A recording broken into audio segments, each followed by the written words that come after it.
Good evening, Revive. Welcome. Thanks, everyone, for joining in person, those of you who are here and those joining online as well. It's great to have you guys. Would you guys go ahead and stand? We're going to get started with worship, but I have a question before we begin. So discuss amongst yourselves, Adam Sandler or Jim Carrey, and then pick your favorite movie. What's it going to be? Find someone to discuss with.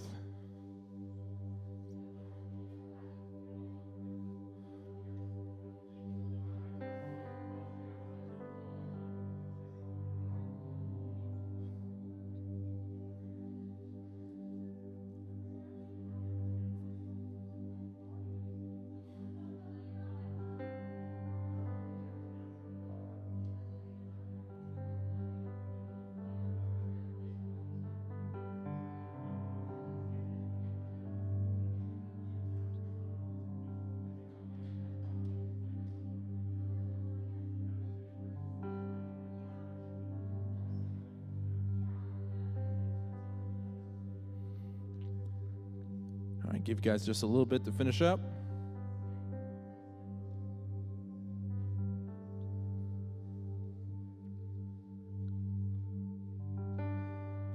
All right, let's stand and worship together.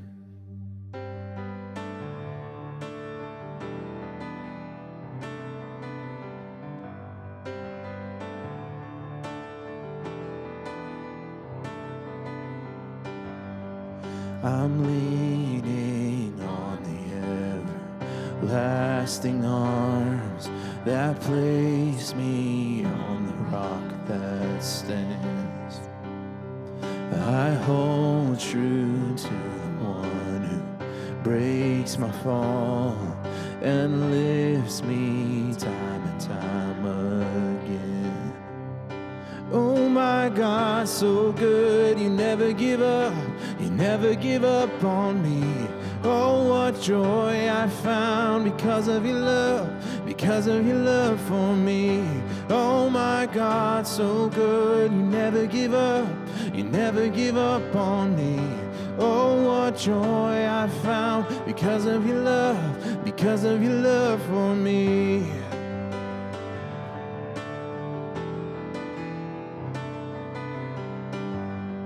This freedom purchased by the highest price, this grace outweighing all my shame.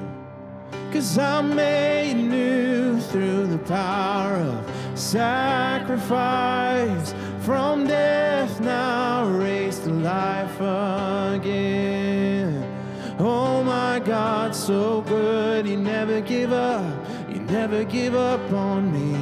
Oh, what joy I found because of your love for me. Oh my God, so good, you never give up on me. Oh, what joy I found because of your love for me.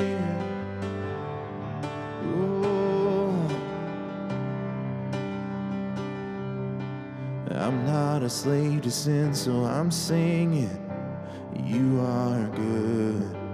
Buried with Christ to rise in your freedom, you are good. When you make a promise, Jesus, you keep it, you are good. So I'll praise your name as long as I'm breathing, you are good. I'm not a slave to sin, so I'm singing, you are good. Buried with Christ to rise in your freedom, you are good. When you make a promise, Jesus, you keep it, you are good. So I'll praise your name as long as I'm breathing, you are good, yeah.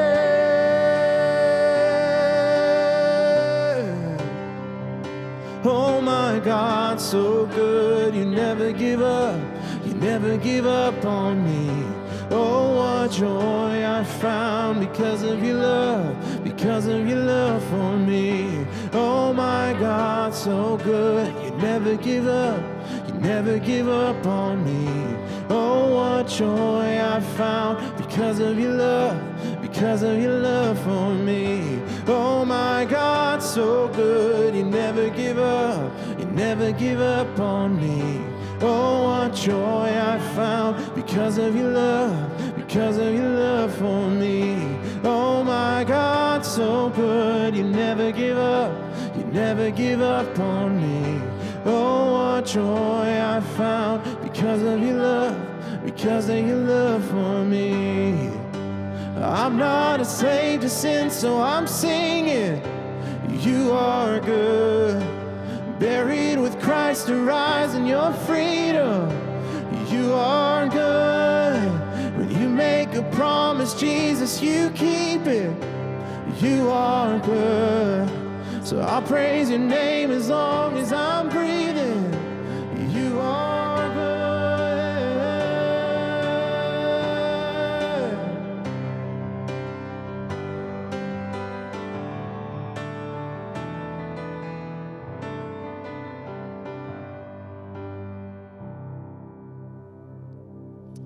Tonight's Bible reading comes from John. John replied, "No one can receive anything unless God gives it from heaven. You yourselves know how plainly I told you. I am not the Messiah. I am only here to prepare the way for him.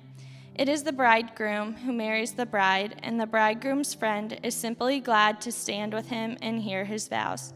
Therefore, I am filled with joy at his success.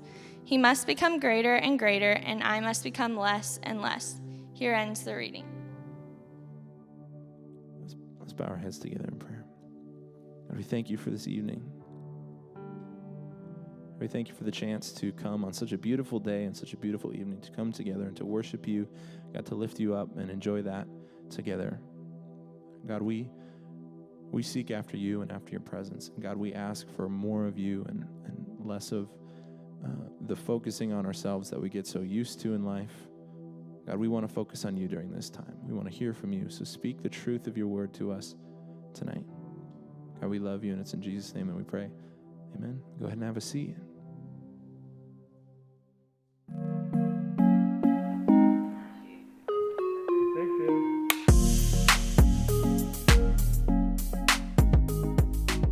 Welcome to Revive. This is a place for young adults like you to worship God with people in the same life stage. We're here every single week to become more like Jesus, the true you that God has designed you to be, and how to more lovingly share in the soul-satisfying love of Jesus.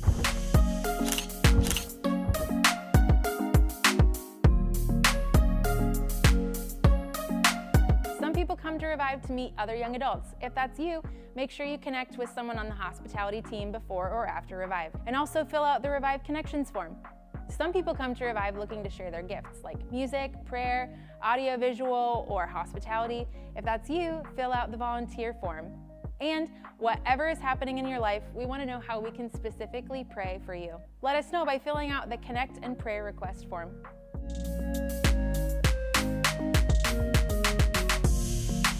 Beyond this worship service, there are lots of other ways to grow in your faith. Check Revive's social media, announcements, and the weekly e-news for what's going on right now. But honestly, just find us on social media. Our mission at Hope is to reach out to the world around us and share the everlasting love of Jesus Christ. As a church, our goal is to give away half of our income to mission partners and local nonprofits. If you want to give through Revive, we have a really easy text to give option. We've been praying for you, and we don't think it's any accident you're here. Welcome to Revive.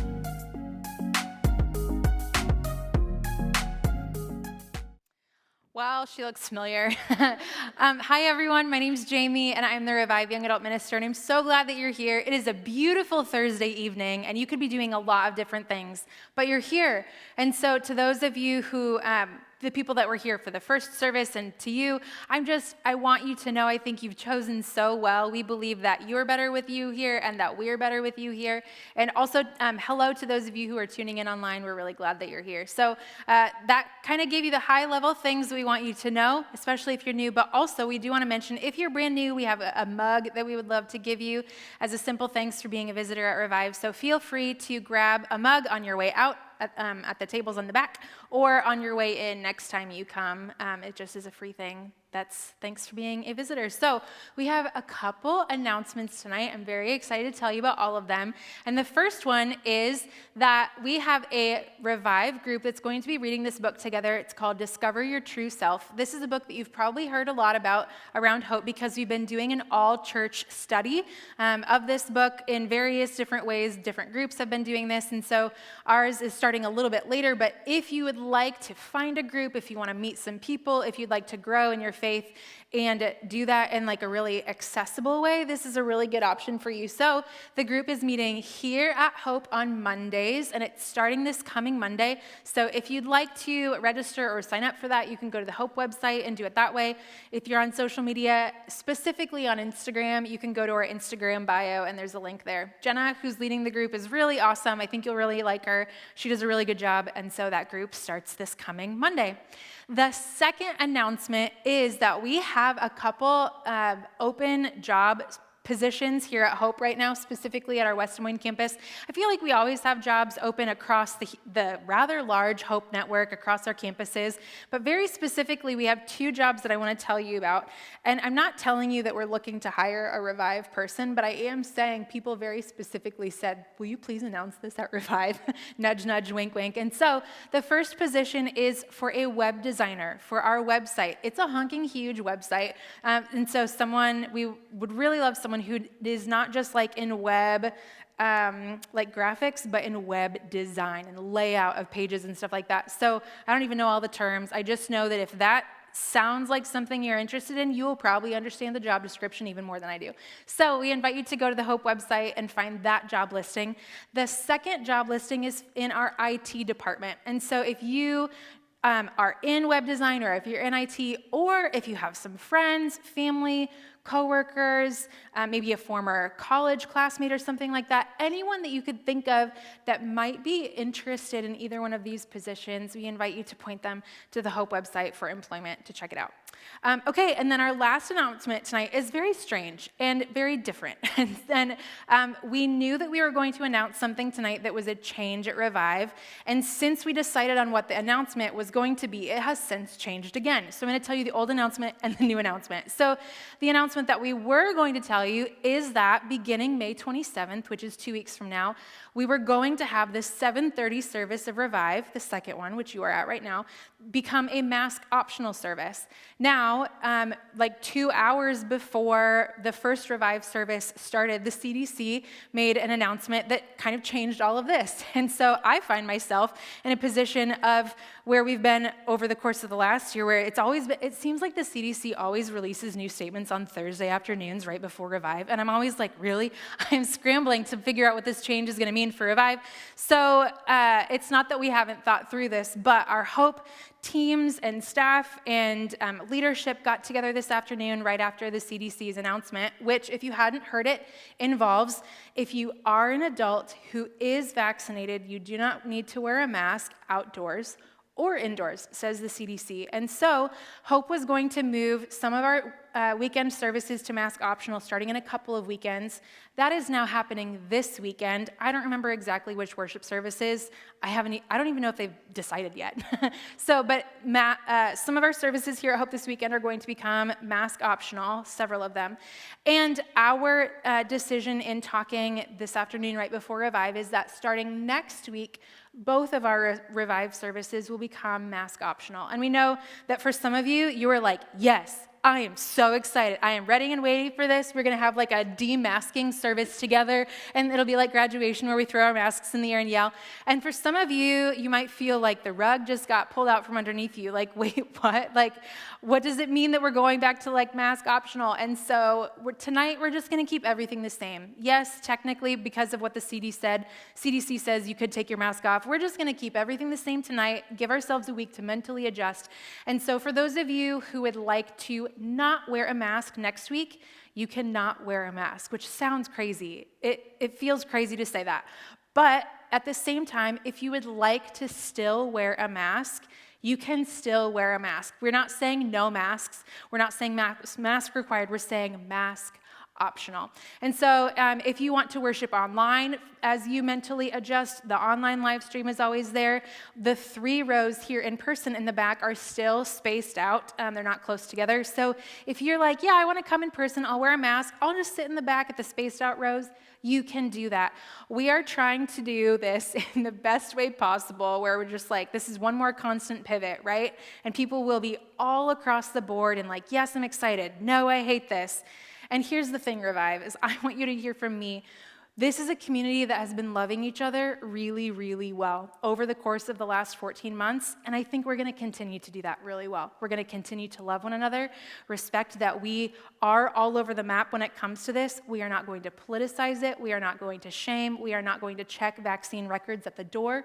You are adults, and we are living together, just as you heard in the video, in this call of loving Jesus and loving one another really well. And so I invite you to keep that at the forefront as we move into this really weird world. Like, I don't know, I just feel like the world is changing again so fast, just like it was a year ago, except a year ago, the changes were so fast and accompanied by fear and anxiety and like a sense of existential dread, or maybe that was just me.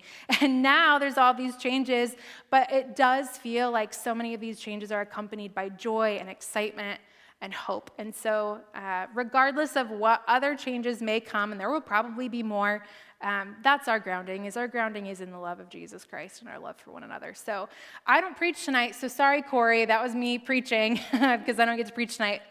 So that's all for our announcements. Thank you so much for being here. Thank you for being a community that over the last however many months that we've been in person, you have done an incredible job of keeping your masks on over your nose, following all of Hope's safety protocols. And so I just wanted to say thank you from the bottom of my heart, because you have continually made this place as safe a place as possible for people to worship, and I'm really, really grateful. So all that to say, Cory is speaking tonight. I'm very excited that Cory is here, and so we'll get right into the message. Welcome to Revive.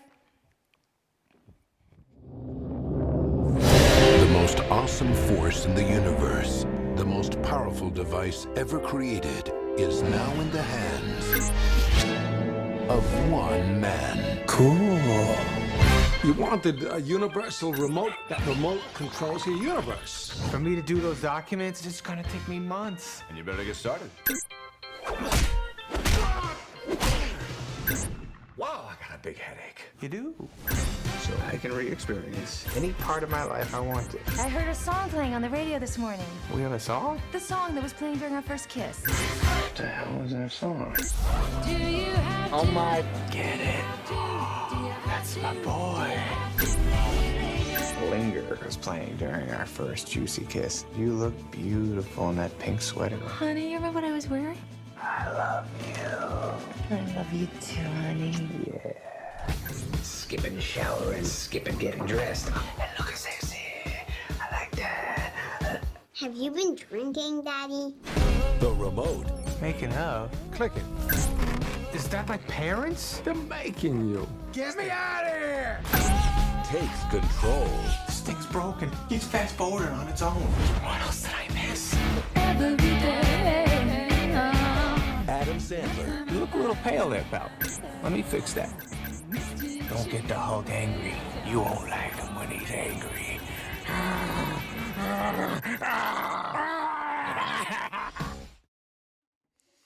And Adam Sandler, everybody, right? You got to love his humor enough to get some good laughs from it. I don't know if you've ever seen that movie before. It's quite old now. But I remember watching it on TV, didn't go to the theaters for it. But it just was so compelling when I thought about our message tonight, which is understanding your limits. That there's this possibility that there's this remote that can control all the speeds and things in life. You can pause it, you can fast forward, you can go backward. And it was just so interesting. We're going to dive into that here shortly, but first off, my name is Cory Nikkel. I'm one of the Revive speakers here in West Des Moines, and I have been doing it for like 4 or 5 years now, and I just love it. I love spending time with all of you. And in life, I am currently a middle school assistant principal at Des Moines Christian, but just big news happened yesterday. I got a promotion, and I will be the high school principal next year. So thank you. No need for applause, but thank you. It's kind of cool. It's kind of a cool goal that I've hit in life, and we'll talk about, though, tonight, like what it costs to get there.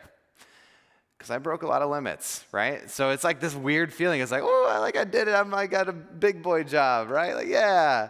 But I'll also tell you about all the rocks and hard places in between.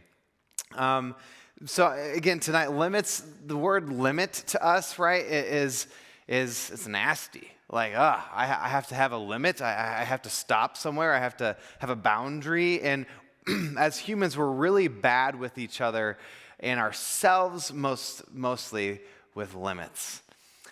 We often think that we're limitless. We're the ones that can just break all the boundaries, do whatever we want to do. In fact, in education right now, it's really interesting because a lot of our kids, I can hear our parents telling our kids, like, you can do whatever you want to do. You have no limits. Like, you can be whatever you want to be. You can reach the ends of the world. Like, whatever you want to do, you can do. And it's like they're literally communicating to kids, you have no limits. You don't have limits on your screen time. You don't have limits with your curfew. You don't have limits with what you can be someday. And it's so interesting, the communication subliminally that is going out to our young people today. And then as young adults in the workforce, or young adults in college, or whatever we're at ourselves, I kind of more compare to Click, this remote with Adam Sandler, where sometimes in life we get to this point where it's like, okay, if I want to be whatever I have dreamt to be, if I want to succeed and go and reach something, if I want to reach the American dream, then I might need a magic remote that I can just click and get past the boring stuff. I can get past the tying of the shoes and the showers like Adam Sandler did. I can actually then move forward past all of the lousy conversations with my kids and the unfun moments and all the work. And then and he essentially is like, I want to pass by all of the stuff here and now. I want to break all the limits and zoom forward to where I'm going to be someday to see myself in all my success and glory. And a lot of times I think we have that same thought. Like, can't I just get past the boring stuff? Can't I just break that boundary one more time so that I can get to where I want to go? But along the way with those things, the temptation of going faster and doing more and committing more time, we actually end up cutting out people and cutting out church and cutting out our healthiness of our spiritual life, our mental life, and actually find ourselves that breaking limits only hurts us even more. And so maybe the question I hear a lot, that I consider a lot, is, are there limits? Are there limits at all? I remember the word limit has been an issue in my life for a long time, and that's why Jamie's so excited for me to talk tonight, because I've got issues with limits, admittedly. I have a lot of issues with them. In fact, I remember being in 8th grade, and I was this tall. I have not grown since 8th grade.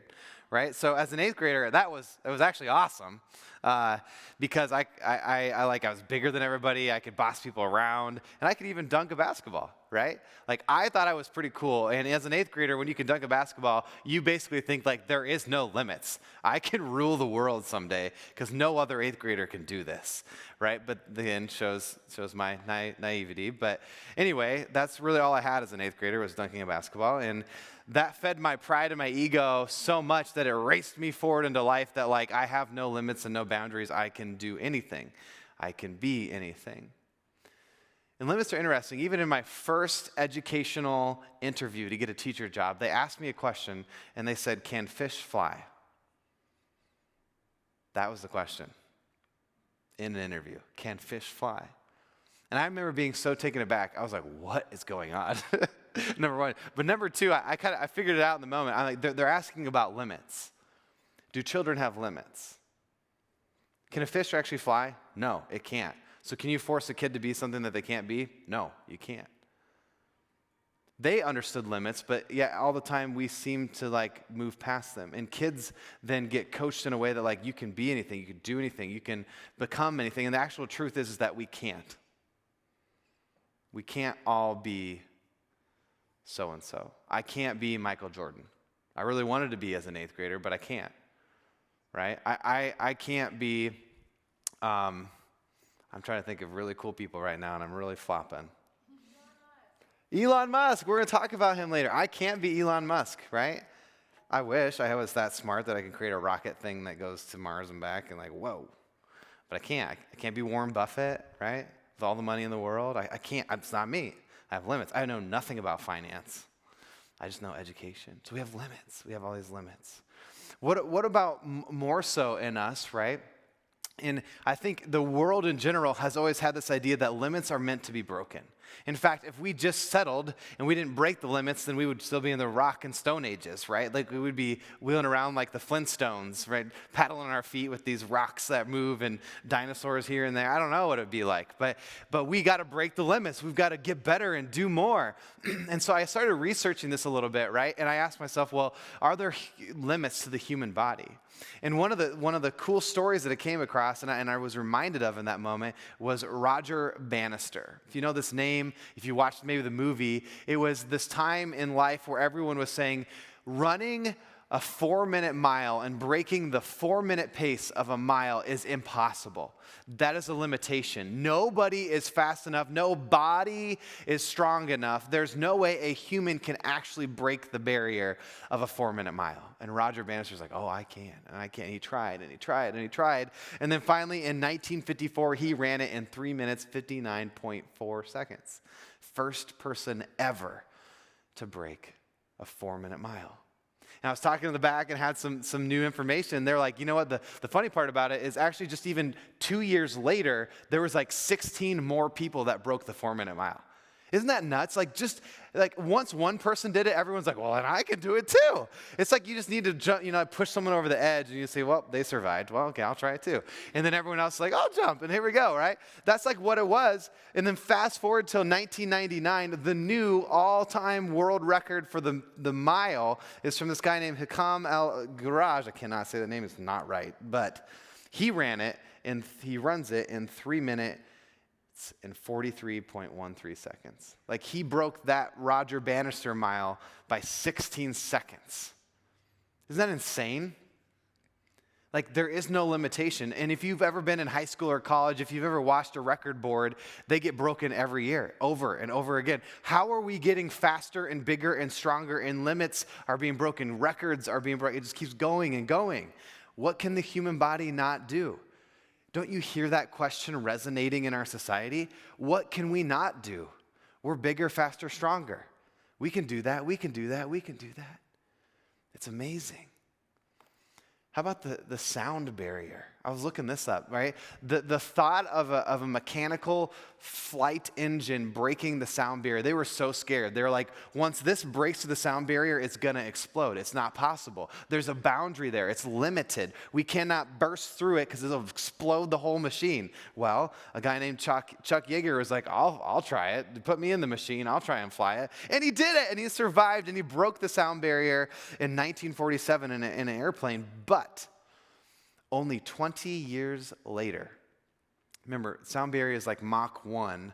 That's like 2,300 miles per hour about. Only 20 years later, we had constructed an airplane called the North American X-15 that actually had a rocket booster on the back of it. It didn't land very well, but it went really fast. And it reached about speeds of Mach 7, which is about 5,370 miles per hour. Only 20 years later. So again, once someone broke the sound barrier, like, oh, it's safe. Let's all break the barrier. Let's go faster, stronger. Let's do more. There is no limitation. What about travel, right? When we put our first person on the moon in 1967, do you know how many flights and rocket ships had to fail and burst and go up in flames from Russia or America or around the world in the process to put somebody on the moon? They thought it was impossible. And have you ever actually taken a moment to think about, like, what would it be like to be in space in this little suit thing that's supposed to keep you alive? Like, can you actually imagine how scary that would be to try it out for the first time? That's a limit in my mind. I'm not doing that. And then rush forward to today, we have a guy named Elon Musk, right? Who's like, it's not just the moon, we're going to Mars. And we're going to build a whole city on there, and you're all going to move to Mars. And if you want, you can go for little spaceship rides up into the space and come back, right? It's just insane. It's insane what the ideas that we get once a boundary is broken, once a limit is met, that how far and how fast we can go. And then there's technology, right? This little thing that has only developed over time, from using stones to mark in the caves to draw pictures to tablets that you can create beautiful art with. Look how far we've come, right? From a toilet system in castles where you would let it fly down a long chute and go into the streets to, like, we have bidets that are electronic and will do it all for you. That's cool. Right? Like, there's crazy things out there. Like, that's a weird technology to pick, but I went there, right? Where I'm really going with this is internet connection. Oh, that's good. Did you know in the 1960s, the first ever internet connection happened? It was the U.S. defense system. They just wanted to connect computers that weren't in the same room, and the internet happened. And race forward about 20 years later, anyone else here experienced dial-up before? Remember that? Like, dial-up people, right? Dial-up. There's a lot of you that didn't raise your hand. I'm concerned. Like, did you break the limit back then? You already have an iPhone that I didn't know about? Like, that's crazy. Dial-up. And with dial-up, right, came this access. And access in 1980 is very different than access in 2021. We went from only being a hard line into the walls of our house for a computer that had to be huge and in our living rooms to, like, a phone in our pocket that is faster, smarter than we've ever imagined before. And it's so smart that you don't even have to really think about what you're doing. It recognizes your face from other faces. It has more security protocols than a typical computer. It actually predicts your behavior. It'll write in the words for you before you even get to them. It listens to you. I don't know if you've picked up on this yet, but it's listening to you. And it uses the conversations you're having and then puts ads into your feeds and says, oh, well, maybe you do need that. Maybe you do need that trip to Phoenix. Like, oh, maybe you do need that new plant in your house. Who knows what it is, right? Like, it literally is always listening. There's algorithms to pick it up to make sure that you're using it all the time. It is outpacing us. It is breaking the limits and the boundaries. And guess what? We're willing to spend thousands of dollars to have it. And in fact, we get upset when it doesn't work the way it's supposed to, how fast it's supposed to go, how smart it's supposed to be. And yet we want more, and we want more, and we want more. But should we? Is there a limit? That's actually why the phone itself, right, like, has some protocols on it for screen time. And we'll get to that later, right? But, like, there's a reason there's a limit to screen time. So what cost are we at when we start breaking the limits? Where are you at in your lives? What limits have you maybe seen other people break and you're like, I can do that too? Or what limits have you felt? And it's almost like a rubber band, right? Like, you lean into it and it kind of snaps you backwards. You're like, oh yeah, I really shouldn't go past that. And then you're like, nah, cut the rubber band. You just run straight through it again. Is it in your relationships? Your friendships? Is it an addiction? Is it your job? The way you eat food? How you take care of yourself, your spirituality, your mental health, your physical body? Do you have limits? I can tell you about how I don't have limits, right? Go back to that 8th grade guy who, again, could dunk a basketball, which ended very quickly because then I broke my foot twice and I've never been able to dunk again. Like, it's a really sad story, people. 8th grade, that was my plateau. Like, that's all I got. But seriously, like, limits for me really didn't exist. I just always thought I could go, and I could make all my dreams come true. And again, that's just what was being told to me, right? That was the language all the time. So let me just tell you a little bit of the story of my life, all right? So fast forward to age 25, I'm beginning my educational career. I'm out of college, I'm 3 years into my teaching career, but I had a plan for myself, right? Like by age 25, I was gonna be a professional speaker and a published author. And I was like, this is gonna happen. So all the time through college, the first 3 years of my career, I'm not only teaching, right, in a high school, 6 different classes. So just so you know, that's a lot. Are there any teachers in the room? Man, there were so many teachers last time. They're wise. That's normal. They'll come early so they can go to bed early because school and kids, right? So if you're a teacher, you know that if you have 6 preps, that's 6 different classes you have to prepare for, you have to grade for, you have to get ready, right? That's a lot of work. So I'm doing that while coaching 3 different sports. And then on top of that, I'm in a men's ministry where I'm speaking with them, working with them twice a week. And then on the weekends, I'm going around, I'm speaking at conferences, and I'm trying to make my career happen. I have a website where I'm operating a blog. I'm trying to write a book. I'm publishing things. I'm trying to date girls and find the love of my life and fall in love and have that perfect story. And if you can already hear how fast I'm talking, that's how I felt. It was like stressful. But I didn't feel the stress because I broke through all the boundaries and the limits, and I kept going and going. I'm like, I have to do this. I have to do this grind. I've got to be that person I want to be. I always dreamed of it. It has to happen. And so I don't care about my mental health. I don't care about my spirituality. And I'm just going to keep going. My physical body can go to the side. I'm going to keep going and pressing and working. And I broke all the boundaries. I went beyond myself to the point where I was 25 years old. And I was dating this girl, and she broke up with me. And looking at that relationship, the whole reason I was in that relationship is because she needed someone to help her. She needed to be fixed. And I was like, you know what? I can do that. I can fix this person. I can like them and comfort them so deeply that I can focus only on them so that I don't have to focus on me. So I broke a whole bunch of relationship barriers and limits. And then she broke up with me. And then my one moment after about 5 years of this pace happened where I realized, and I looked at myself and I was like, oh my goodness, I am empty. I am lonely. I am exhausted and I'm burnt and I haven't talked to Jesus in forever and I have no friends. Have no life. And I sat in that moment, I started reflecting, and I was like, oh my goodness. I am depressed. I don't have feelings and emotions. I don't want to wake up tomorrow. And that time got really dark for me. And it got really dark because the 100 times before where limits were met, I just burst past them.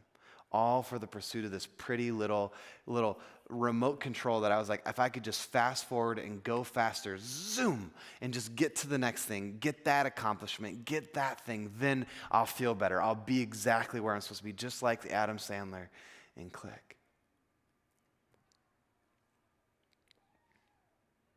It wasn't worth it. And you would think at age 25, after going through all that and having to restore myself and build myself back up, that I would have figured it out, right? Well, now I'm 31, and let me tell you, I have not figured it out. For example, let me give you a great example, okay? So I'm a principal, so in my world, I don't get summers off like teachers do. I have 30 days of PTO that I got to take throughout the year, and I should be taking them on fall break, and I should take them at Christmas, and I should take them at spring break and Thanksgiving and Easter, and then take months, like a month off in the summer, and I should be able to spread them out really well, right? But that's not what happened this year. So instead, this is how the year went, right? I get into school, go back to March, over a year ago, and it's like COVID. So what do you do in a COVID world? Everyone's got to solve problems, right? And when you're the leader, you've got to help everybody solve the problems. And if you know me at all, I'm a 2 on the Enneagram, which is all about serving and loving people at the sacrifice of yourself. And then while you're serving and loving people, you want everyone to love you and say you're so great at what you're doing, right? And so that didn't happen. So that was really terrible of people, right? No, it wasn't. It's just life, and I shouldn't expect that, but that's what a 2 wants. I'm a wooer. I want to win everybody over, right? So like I'm in this mix. I'm serving all these people, doing all the COVID protocols, trying to make school happen, and then my head principal has a baby. So she's gone, and now I'm filling in her role while doing my role, and then doing a third role at Des Moines Christian because they needed spiritual leadership, so I'm doing all of that. And so now my hours are growing, and I'm doing so much in a day that like I don't eat lunch during the day. I'm so busy. My hours are expanding. During this whole time, be reminded, I had a baby. Well, I didn't, my wife did, and we had a baby. And like, so now I have this little precious being that I've got to keep alive, and I have no clue what I'm doing. It's just there. Like, how do I help you? I don't know. I'd rather work. Like, let me be on my computer. My wife will take care of you. And here we go, and like trying to figure all these things out. And flash forward, and I get to today, and I looked at my PTO yesterday, and I had 25.5 days left to use. My PTO calendar operates from July 1 to June 30. Do you know what today is? It is May 13. What did I do? Okay, so all right, I went in my calendar, I started plugging it in, I was like, I'll take, and I have to actually be at work these 2 weeks in June because now I'm in transition planning to become the high school principal, and I gotta do this stuff, and so I was like, I'm gonna use it all good, and I put it all in, then I looked at the new number, and it said 8.5 days remaining, and I was like, what? Like, I physically can't take another day. I can't. So there's a statistic out there that says that 54% of Americans will leave a majority of their PTO behind every year. Almost 1 in 2, over 1 in 2, will not actually use all the PTO that they're given. Why? Because we got stuff to do. There's limits to break. We've got to work really fast. So I still haven't learned my lesson. I'm still racing at speeds that I shouldn't race at. And let me tell you the consequences of having no limits in my life. So just this past year, right, when I haven't taken any time off, I've been filling numerous roles. We're trying to make it through COVID. I stopped working out, and I gained about 15, 20 pounds. And on top of that, I stopped eating well, like to the point where, like I said, I didn't eat during the day. And then the food I had at night was just junk food that was really quick, and I could quickly eat it. I picked some on the way home. I was working late. I just throw in the fryer stuff, like all the bad food. My hours expanded, so I got home later and later, which meant less time with my family. My attitude, like that serving, I want to love you and serve you attitude, actually kind of blew up in my face, and all my joy in serving became kind of the opposite of 2. Like, so a 2 in stress, Enneagram language is gonna basically say, like, you need to affirm me. You need to be telling me that I'm doing a great job. And guess what? All my teachers are stressed out, and so they're not saying that. They have no room for me in their life. And so what happened was all of that came to a precipice where I had passed all my limits. I was exhausted. I'm at my wits' end. And in a staff meeting, I actually call out and make just a rude comment to a staff member that should never be done from a principal in front of all my other teachers. And it was a terrible leadership moment. But thank the Lord that I have great people that I work with, and they literally looked at me and they're like, Cory, go home. We know that's not you, but you're being an idiot. Get out of here. You're not helping. You're hurting. That sucked. That's the consequence of breaking your limits. That's not me, but it came out of me because nothing good was coming into me. So the next level of that is this like escalation that I had. I started finding myself like anything would go wrong, I'd get into stress and anger really quickly. Remember, I'm living at home with like a 6-month-old, right? Who is going to drop her little water bottle all the time and water is going to explode all over the ground. And who am I going to hold accountable for that? Her. How dare she? How dare she drop that water bottle? And what, did she just miss her face 50 times and all the food goes on the floor too? Who's going to clean that up? Are you serious? And then what? You're going to cry because you can't have 1 second alone by yourself and I've got to try and do all my work over here? Like, come on, child. Help me out. That's literally the snappiness that I would have in response to this innocent baby. And the Lord, again, has a beautiful wife in my life who just could deal with it somehow, and I don't know how. But breaking limits has consequences. Mentally, emotionally, spiritually. So what about you? What are the repercussions of speeding past your limits? Can you feel them? Are the stories rising inside of yourself? What limits have you broken that you know that you shouldn't? Right? It's pretty obvious, right? We know there's a speed limit when you drive. But we're all like, I can go at least 7 miles per hour over because that cop ain't stopping me when there's someone that's going 15 miles per hour over, right? So my limit's really like 7 miles. But then you know if you press that boundary too much, you're gonna get caught. Like there's gonna be a police right there saying, nope, you're breaking the limit, right? We know. What about life? We know. We are aware when we're breaking limits. Like you're staring yourself in the mirror and you're very aware, like, I should not do this.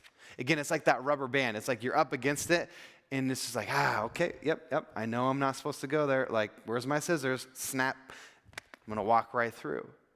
We know, we feel it. You have friends talking to you and saying, this isn't like, you're not right now. It's not okay. You shouldn't go forward. Your mom, it's all around, right? Like we have limitations.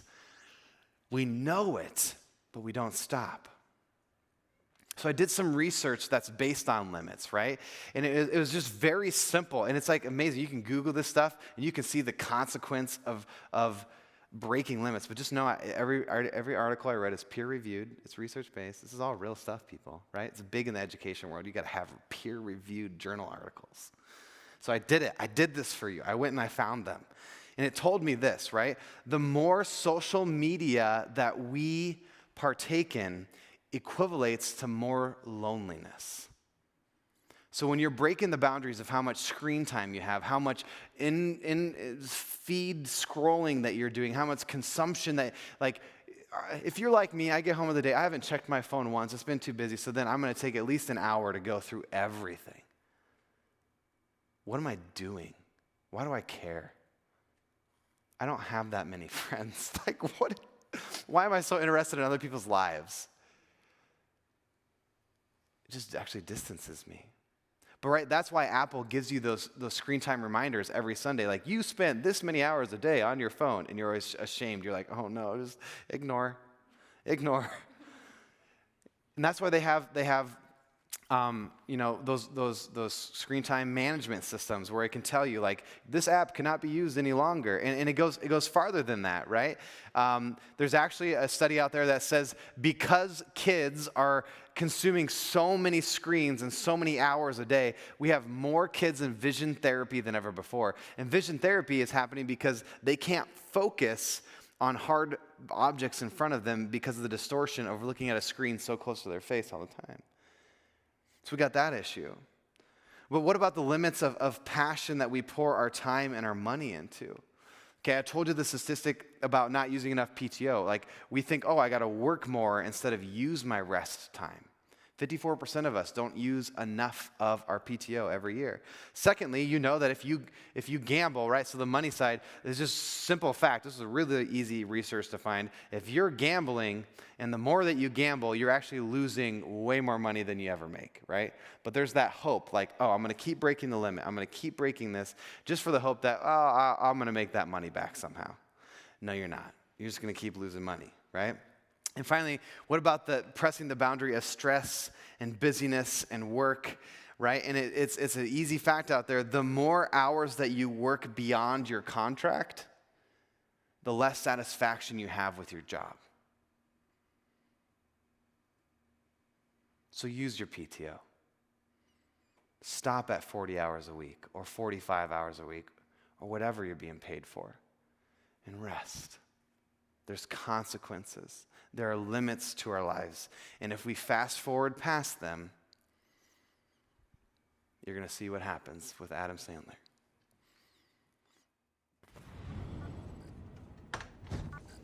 Hey, Dad. Sorry to bug you. Would you mind looking at my shopping mall design again? This one is cheaper. But if you check this out, you'll see it has a much better natural flow. Cheaper one. Like I said, just let me do my email. Yeah, you're right, Dad. You ain't right. Cheaper You're a is schmuck. better. Look at it. Surprise. Hey, Grandpa. Oh, my God. When did you get so handsome? So, Michael, I had a wonderful idea. Your mother's playing canasta with her friends tonight. I thought, oh, what a great opportunity. You, me, and Ben should go and have a boys' night out. Can't. What do you mean you can't? You have to eat sometime. Hey, please. Don't give me that finger.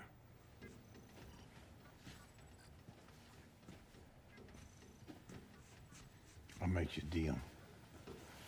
If you come, I'll show you the quarter trick. Will you look at the man? I'll tell you the secret. No, Dad. Don't you want to know I know how you do the stupid trick. I've always known. Can you let me do my work?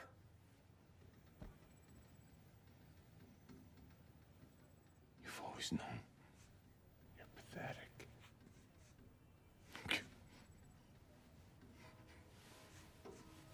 I'm so sorry I barged in. I love you, son. See you later, Grandpa. I love you. Dad. Pop. Pop.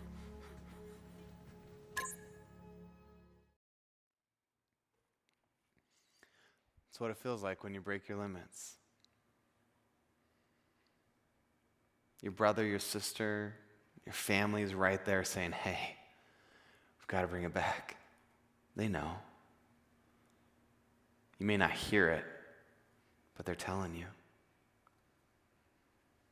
Your dad, your mom, they're stepping in, they're saying, hey, bring it back.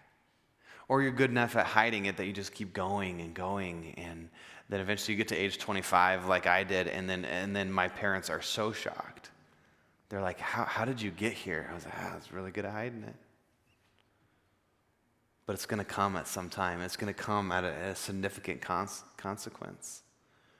But that's next level adulting. It's taking care of yourself in a way that you have never done before. It's having limits, strong limits that put you into healthy seasons all the time, right? And there's this book out there.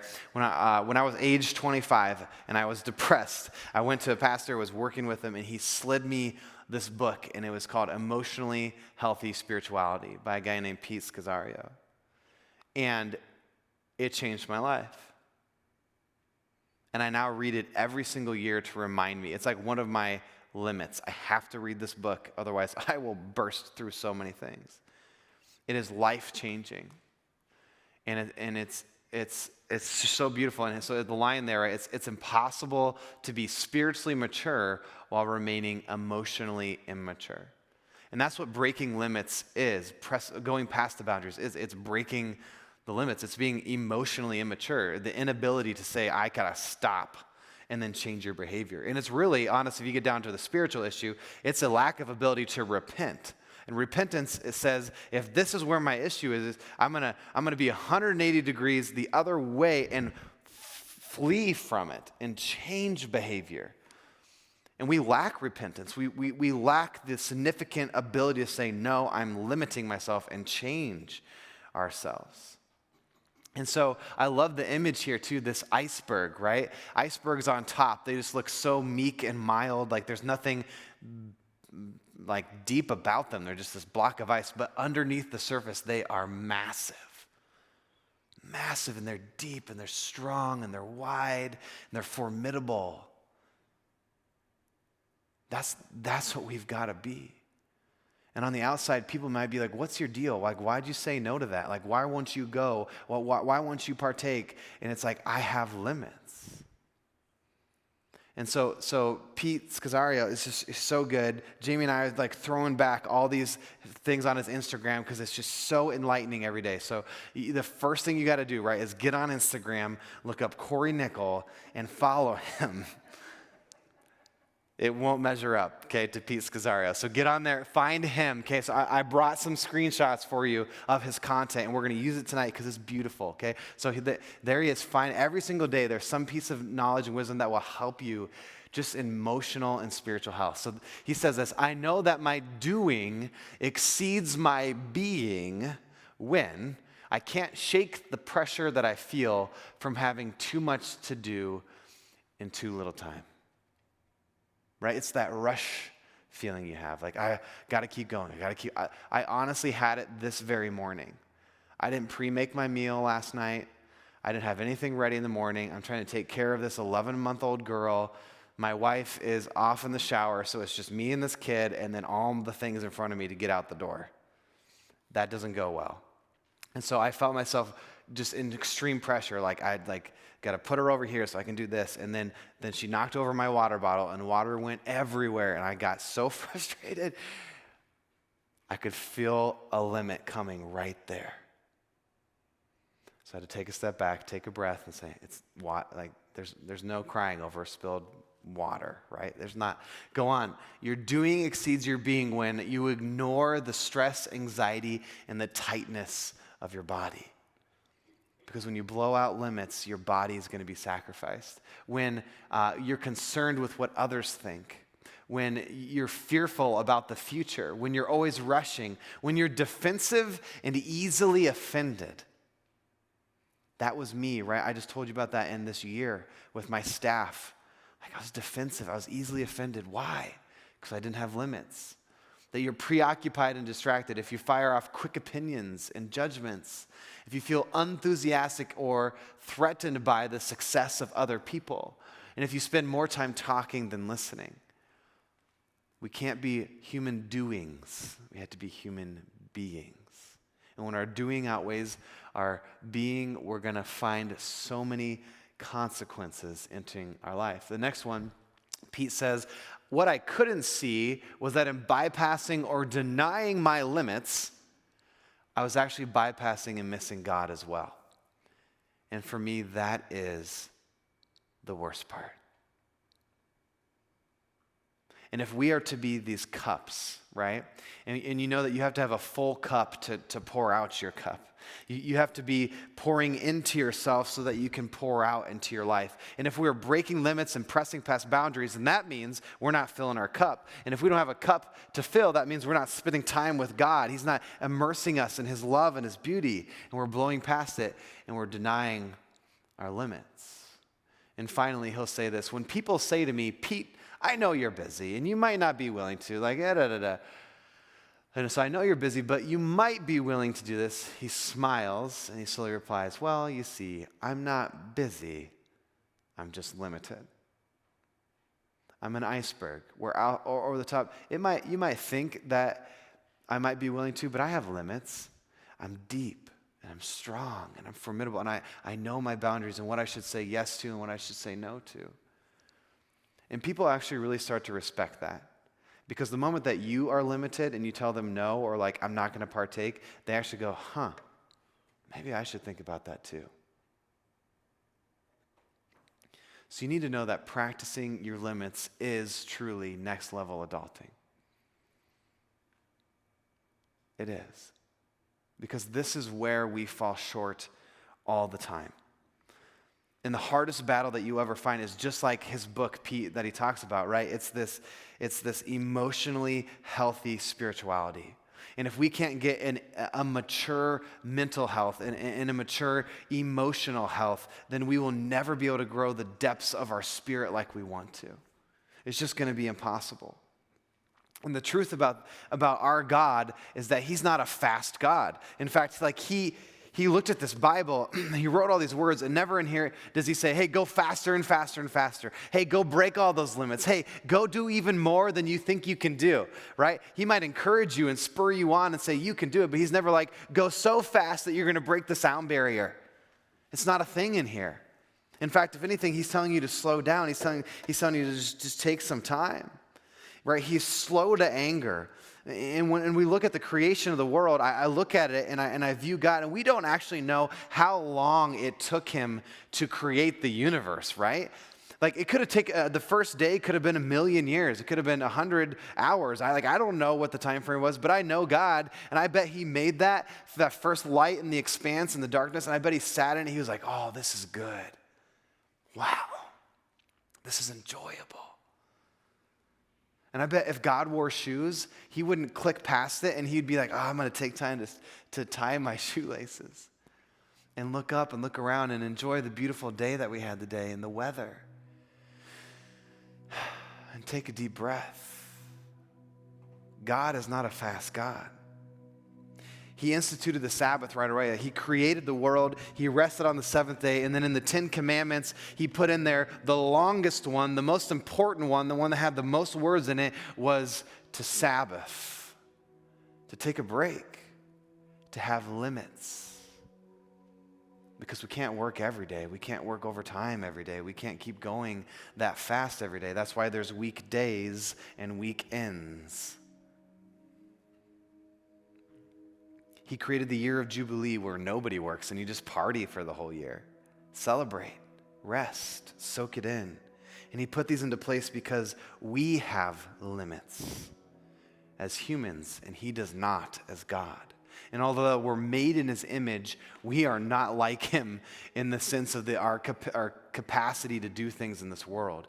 He is limitless and we are limited. Which brings us to our word tonight that we had read to us, right? So John 3, this is John the Baptist, the guy that was here before Jesus Christ. He was highly renowned. He was in front of everyone baptizing, leading the way, and everyone thought he was this hero. He was possibly the Messiah himself. And his disciples came to him and said, whoa, something bad is coming. Someone is breaking the limits out there. They're doing these things that only you can do. And John says, no, you don't get it. Let me tell you about that guy. Let me tell you about Jesus. And he says this to them: a man can receive only what is given to them from heaven. Soak that in just for a short moment. No matter how hard you try, no matter how fast you go, no matter how many limits and boundaries you break, you can't be the God of your own life. You only receive what God has given to you. And you may think you want something. You may think you can reach something, but it's going to have a lot of consequences. And he goes on and he talks to the disciples and he says this at the end. He says, the joy is mine to serve and to love, and it is actually now complete. God must become greater and I must become less. And that's the definition of a limitation. When you run into it, when you get to that spot where you know you shouldn't go any farther, that you should step back from it, that you actually take the moment to observe and note what your family's saying, your friends, your physical body, your emotional and mental health, and you stop and there and you go, if I go past this, I'm only making myself greater in this world and I'm denying the greatness of Christ. That you feel it and you give yourself the emotional maturity to say, I've got to stop and step back and let God in and just be and stop doing. We are capable. But I will tell you this, as a 31-year-old myself, it is one of the hardest battles that you will fight. You will fight culture, you will fight people, you will fight your job, you will fight success, the American dream, you will fight all of it that tells you to go faster and press past boundaries. But next level adulting is practicing and knowing your limits day after day. And I beg you as a 31-year-old who still gets it wrong and has a terrible, terrible habit of breaking my limits, to figure out how to honor them. And to let God into that space and to dwell among you and to slow you down and to remind you that you are just a human being, not a human doing. So tonight as we get ready to worship, I want you to recognize the limits that you've broken in your life. those places of struggle that you're in right now, that you know it's there, it's on the radar, you've broken that boundary. And I want you to bring that here to this song and this worship and give it up to God and say, I recognize that you are limitless and I am limited. I challenge you. Bring it to him. He wants to hear about it. Let's pray.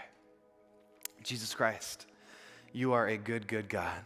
A Father who created us in such a beautiful way, just like you, Lord. But in that creation, you made it so easy to understand, Lord, that we are just human beings. We cannot be you. We cannot be limitless. And so tonight, God, I pray that you fall in this place over this song, that we can scream out to you, Yahweh, the God of gods, the King of kings, the one who is omniscient and omnipresent, who is limitless and knows all and is in all, Lord, and that we can magnify you and bring our burdens and the boundaries we've broken and the limits that we've pushed past and offer it up to you, God. Let them and this crowd be bold and brave to sacrifice it, to put it at your cross, and let you be the God of gods. In your name, amen.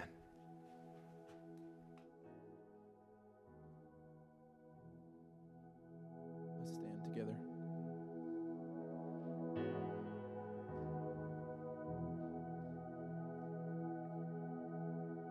Spirit of Jesus, living within us, never to fail or forsake, unending promise, heaven inside us, whispers the sound of your name. Holy, holy is the Lord, worthy to be praised.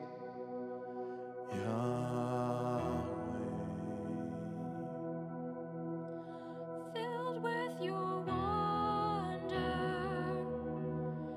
here I surrender. Held in your mystery of grace, calling me closer, waking desire, coming alive in your name. Holy, holy is the Lord, worthy to be praised. Yahweh.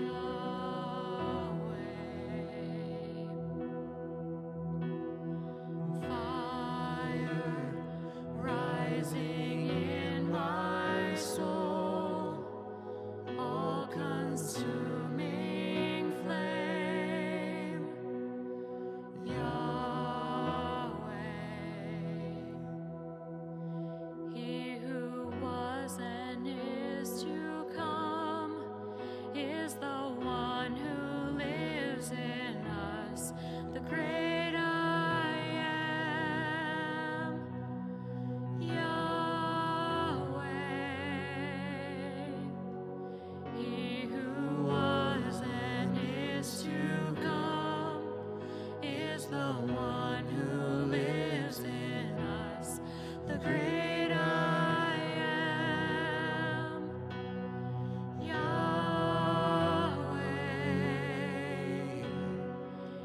He who was and is to come is the one who lives in us, the great I am. Yahweh. He who was and is to come is the one who lives in us, the great I am.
favorite songs. I feel like I'd sing that for 10 more years, so thank you. I'd like to invite you to do something with me, and you do not have to do this. This is just one of the ways that my body reminds me to take a break. Is I'm going to tell you what we're going to do, and then we can do it together rather than like if you've ever been to yoga class and the teacher is like, breathe in, and then they like say that for 5 years, and you're like, I cannot breathe in anymore. And then they're like, then hold it for 10 years, and you're like, I'm going to die. So, okay, we're just going to breathe in, like get to the very top of the breath, just hold it for just a second. We're not like trying to beat any records or break any breath limits or whatever. And then just very slowly, just kind of let the breath go. Okay, you ready? Here we go.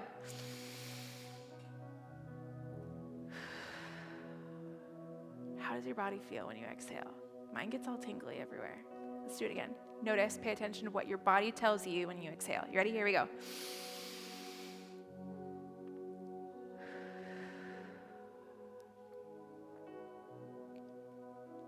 We need limits, because we are not limitless. And I also, kind of like one of the metaphors that just comes to my mind is when we're here in worship, when we're here in the presence of God, not that God is not with you everywhere you are, not that God does not live inside you, but when we do this, it's like that exhale, so that we can inhale again and live in this rhythm of being in God's grace and within our limits, our God-given limits. And so thank you for breathing with me, doing the thing that you're already doing anyway. Thank you for breathing together. Thank you, Cory. That was really good. I know I needed to hear it, and I'm super glad I asked you to do it because I knew it'd be good, and I am really thankful for your authenticity in that, so thank you so much. A couple quick reminders for you as you go. If you've got some friends who are into web design and web development, just shoot them our way, send them to the Hope Employment page. If you've got some people that you know that are in IT, do the same thing. We have a book study that is starting on Monday, and so if that's of interest to you, it's starting on Monday, and we will not be making another announcement about it at Revive, and so this is your last chance to sign up if that's something that you're interested in. And then next week, it feels bananas to say it, people, but both services of Revive will be mask optional, fully optional. If you want to wear a mask, great. If you don't want to wear a mask, that's okay. Even if you're not vaccinated, we are not going to be checking your cards at the door. What a weird ethical situation that we're in, right? We want to be a place where you can come and worship in a way that you want to. And the people who are vaccinated are vaccinated. And so anyway, both services next week are going to be mask optional. And I forgot to say this at the first service, and I'm so excited I remembered to tell you at this service. Next week, we are starting a brand new sermon series. This series is like one of my favorites. Every time we do Next Level Adulting, we did it like 3 years ago, and we just did it now. We'll probably do it in 3 more years. It's so good. It's a lot of looking inward. It's a lot of self-reflection, of introspection, and the next series that we're doing is very different. 2-ish years ago, when we knew we were getting close to 2020, which we had no idea what we were getting ourselves into, right? Like summer, October 2019, we knew that Hope's goals, our 2020 vision of like where God is leading this church as we were approaching 2020, we were like, okay, 2020 is next year. New time for new vision, new goals. And so our senior pastor and a bunch of visionaries sat down, listened to God, and got some really bananas kind of goals. And so we tried leaning into them from October 2019 until March of 2020. And then it was almost as if God knew what was coming when God gave these goals to this church. And so over the course of the summer, we're doing a 10-week sermon series on our 10 for 10 goals. We have 10 goals for the next 10 years, and it's kind of crazy to think about how we're almost 2 years into our goals, and just how much God, not us, has done in a pandemic to even move us closer to the goals that God gave us as a church. So this next series is very outward focused, and I'm really excited about it. Pastor Jeremy will be here next week speaking. Pastor Mike is coming. Mel and Mitch, if you know who they are speaking together in a couple of weeks and getting some goosies thinking about it. So bring your fam, bring your friends, bring your coworker, bring your neighbor, bring your dog. Maybe don't bring your dog. You can watch online with your dog. I would love to see you as we start our 10 for 10 sermon series next week. Don't miss it. That's all from us. Thank you so much for being here. Go in peace to love and serve the Lord. Thanks be to God.